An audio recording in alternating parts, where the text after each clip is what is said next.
Hey YouTube, this is Peter with Handle These Balls back again with another video. Today we're not in the rat room, we're not in the snake room, but this is rat related. We are going to be building a rat rack, a rat breeder rack. I just need to expand my rat room's production, so we're going to do a 6-level rack. Yeah. Please tell me that I can't, that I won't, that I fail, that I'll never make it out, yeah. Please tell me all the bad, never good, fill my head full of every single doubt, yeah. Please say any negative thoughts, I pop off when I hear people say I cannot. I get off to the thought of proving everyone wrong, I won't stop to the top, so you better back off and get lost. I'ma stay loud, stay proud, never running out, never heading south. I'll be spreading out, call it word of mouth, can't put me down. I've already cut the materials, so I apologize for that. Decided to do a video after the fact.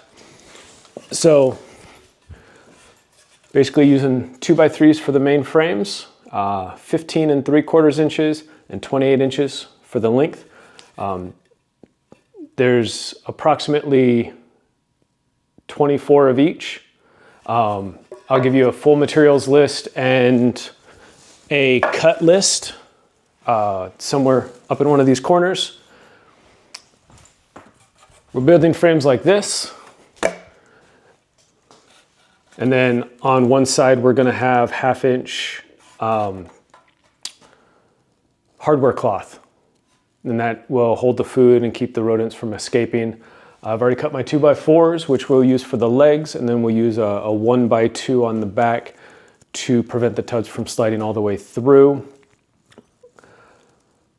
But let's go ahead and get going on this assembly. Like I said, I pre-cut everything. I've got my drill. I've got 3.5 inch deck screws. Once again, I'll do my best to put all the information up in the corner somewhere. So just bear with me. I'm gonna go ahead and speed up the video once I start assembly because this is going to be a long process.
So that's number 2 done, nice and sturdy, not gonna fall apart. I will bring you guys back when I start to do the mesh coverings. So I'm gonna go ahead and cut the video now because it's just gonna be a long, boring, noisy process. So stick around, we'll be right back. Hey everybody, so we're back. I completed all 6 levels and we're getting ready to put the hardware cloth on. As you can see, they're all done, stacked up all pretty and such. We're going to be putting on this hardware cloth, 1/2-inch mesh, picked it up at Lowe's. So I'll get the first couple done for you. It's going to be really loud, so I'll mute it and throw some music over the top. And you can see the end product for the first one. I'll make the other 5, and then I'll bring you back for the final assembly. All right, guys, you need to be careful when using the mesh. It can cut you pretty bad. Recommend using some gloves. Also recommend putting them on the right hand first.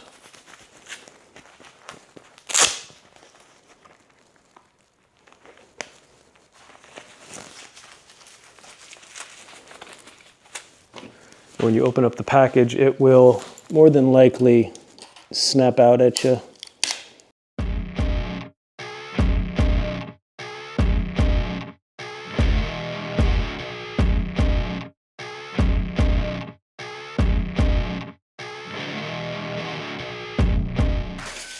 Looks like we got lucky today. Not too bad.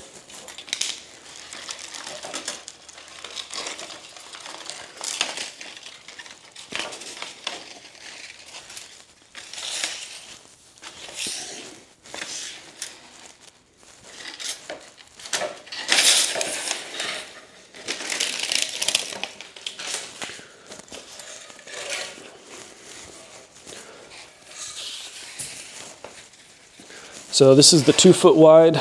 The frame is approximately 22 inches or so wide.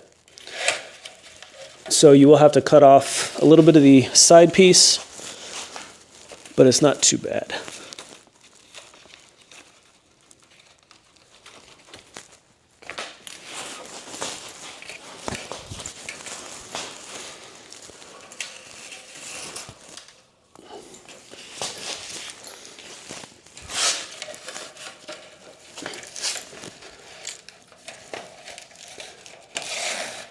So I recommend going all the way to the edge.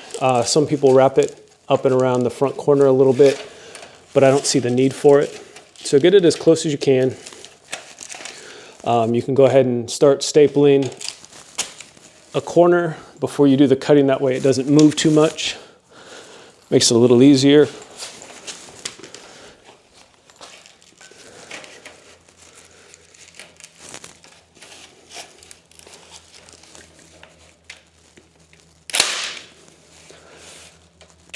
I am using a electric stapler because I've done this a few times with hand staplers and it gets quite painful.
Now you don't have to put as many staples in as I did.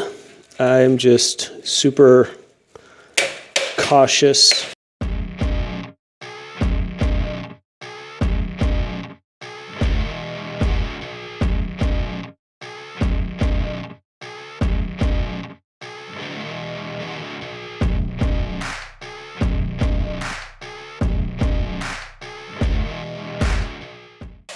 This might have been a little easier if I had done it before I stapled it down, but here we are.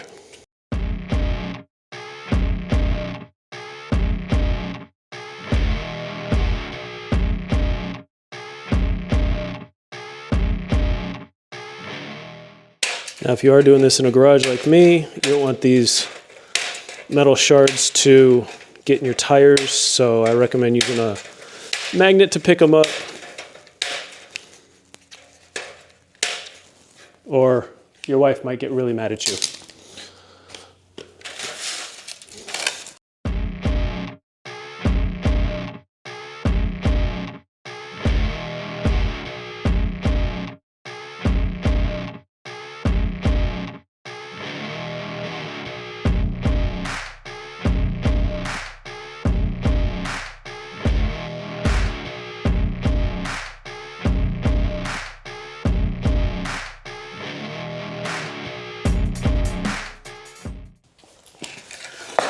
So there we have it.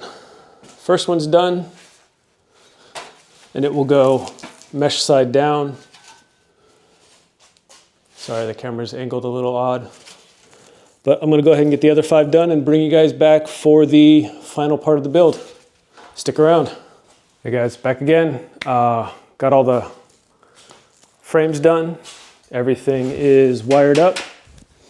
So we're gonna go ahead and start building up. We're gonna start upside down. It's the easiest way to keep the first part of the legs even.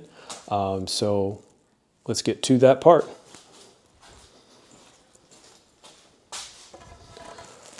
One thing I forgot to mention when we were prepping and doing the mesh, if you keep the long sections facing away from the wood, it makes the tubs easier to slide in.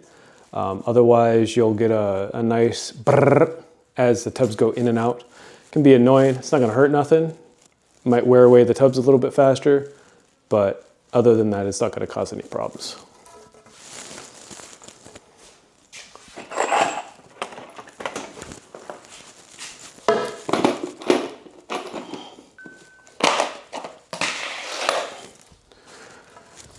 So since we screwed from the outside of the frames, we got to be careful where we put the screws for the legs so that we don't hit those screws.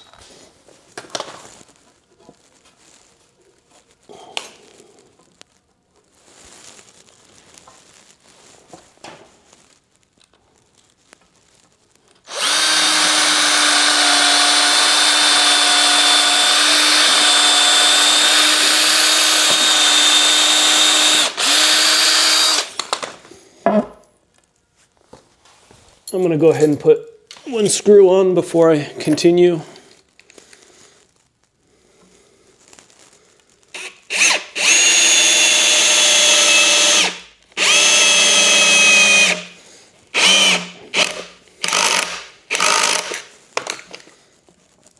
That way I can make sure that it stays relatively level with the floor.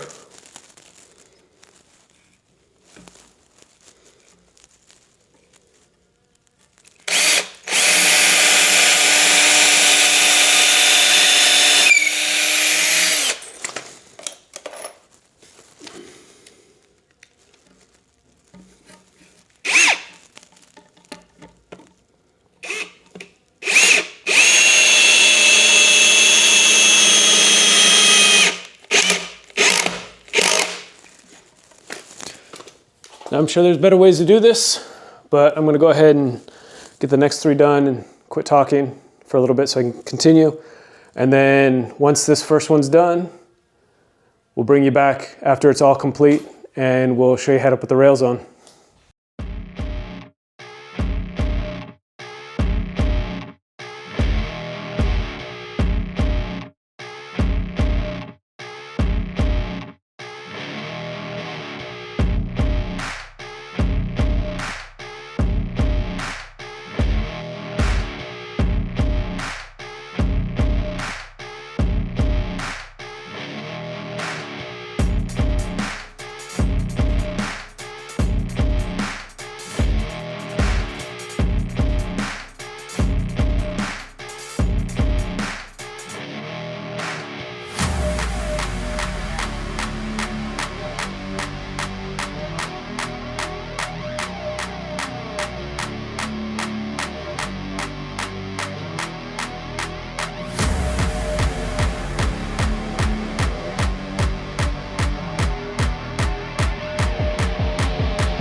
All right, guys, so that's the first one done. Should be nice and sturdy there. With the spare pieces, knowing ahead of time how far apart the tubs needed to be, I went ahead and pre-cut spacers. 8.5 inches is what my measurements were from top of tub to top of tub. So that, and then a 3/4 inch gap between the top and the rail. So we'll measure that separately. I'll show you how I'm going to do that later. So we stick these on, and we stick on the next level, and we mount it just like we did this one.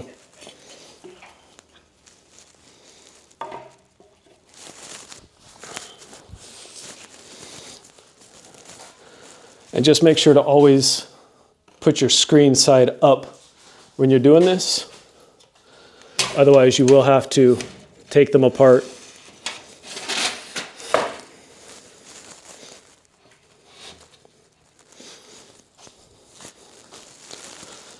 And of course, wonderful Home Depot, Lowe's wood's never straight, so you can straighten this up as you go along. I'm gonna go ahead and keep going. I'm gonna kill the camera, and I'll bring you back once we're done, and I get the started on the rails and the back stabilizing piece. Hey guys, we are all done with the top parts. As you can see, got my mesh up. So I told you we were gonna show you how I'm gonna measure the distance. This is 3/4 millimeter. You can use 1x2 on the thin side. That is also 3/4 of an inch. But we're just gonna lay down our rails this way. And once they're put in place, the tubs will slide in just fine. And then we're gonna use some 1x2 on the back of the rack as well. So you'll actually have a 1x2 running all the way up. So without further ado, we're gonna get to this. I'll bring you back when these are all done. Okay guys, first rails are in. Using the 3/4 inch melamine. And you always want to test with the tub to make sure your measurements are good. And it gets nice and tight right at the end, but it gives me a little bit of tightness there, so I'm happy with that. And like I said, we're going to have a nice stop/brace across the back so they won't come all the way through. And if you're curious about how I keep them from chewing out, I take a little bit of 1/4 inch mesh and I just rivet it in. Different methods as well. Some people use bolts. I found that the mesh works best, especially if you've already had chew outs like we've had in the past. So I'll bring you back when all the rails are done. I've got it vertical and put the back in. Hey guys, back again. The build is almost complete. We've gotten all the levels done, and now it's time to plumb in the water lines. So here we go. The whole thing done from top to bottom. I just used some scrap 1x for the back. Put a couple screws in it so the tubs can't get pushed out, excuse me. So there we go, with the puppy involved here as well. So the tubs slide in, including at the very bottom. And it gives just enough clearance. We got a 6-tub rack.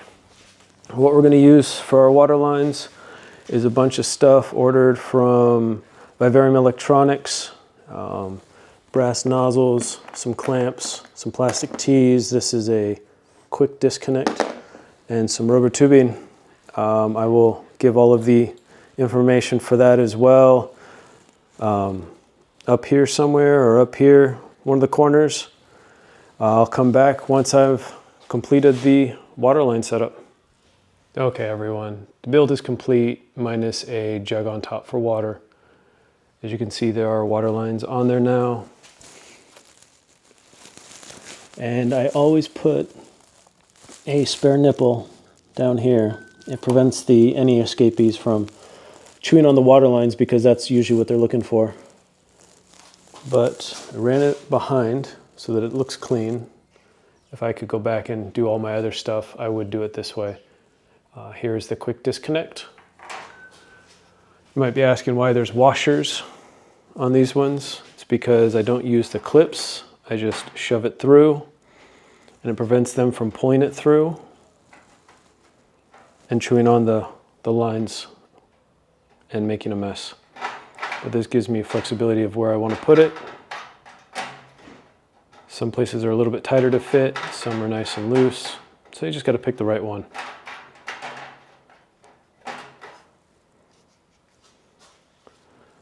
There you have it. I've got some holdback rodents that are going to go in here as soon as this gets put in the shed. I got to do a little bit of rearranging of feed and bedding and stuff like that in there. And then I will give a quick tour of the rat shed one more time with this one in there. Check back in a few. Hey everybody, so here's the rat room. It is already quite packed. So there's not a lot of room to work with. All right, so here we are. I have to make a deflector for the air conditioner / heater, but we're all moved. And the new rack is in place. Just need to attach water and we should be good. Food is still here. Bedding is still here. Hard to get to, but we'll figure it out. And the trash can's been moved out. It'll probably stay outside for a while until I figure out what to do. But our production is doing good for now. This is from this week and last week. And I've got some holdbacks here to fill out that new rack, plus some of the ones from below. But we're hoping to be able to keep production steady. We did have a drop a couple weeks ago where we actually had to go out and buy rodents to feed the snake room. And we don't want to do that. The whole point of having a rodent room is so that we don't have to buy rodents. So new 6 colonies should be able to fill that bill. I do have mice and ASFs in here. I don't like mice. I'll probably end up getting rid of them, but for now they're here and I do feed them off to my hatchlings. Hey guys, thanks for sticking around, watching this build and the reorder of the rat room. Check next week for another video. And as always, thanks for watching. Hey guys, thanks for watching our video today. We hope you enjoyed it. If you did, don't forget to hit like, share, and subscribe down there at the bottom. And stay tuned for further videos from us. You can see another one up here in the corner, and then you can also subscribe up in this corner. So feel free to check us out, follow us, and see how we progress in our hobby. Yeah. Please tell me that I can't, that I won't, that I fail, that I'll never make it out, yeah. Please tell me all the bad, never good, fill my head full of every single doubt, yeah.